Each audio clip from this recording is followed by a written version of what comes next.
Hello guys, what's up? So in this quick video I'm going to show you how you can get this Ask Me Anything filter on Instagram. So this is a filter. To get this effect you can visit the creator profile. Alnico is the creator of this filter. You can follow him to unlock all his filter to your camera tray. He's having some awesome filter. Okay, so check in his filter gallery. He's having lots of filter.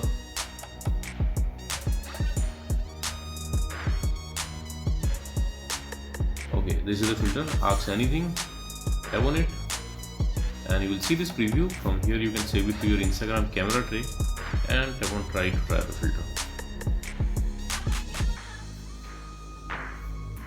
Okay, so this is the filter. To trigger the filter you just have to tap on the screen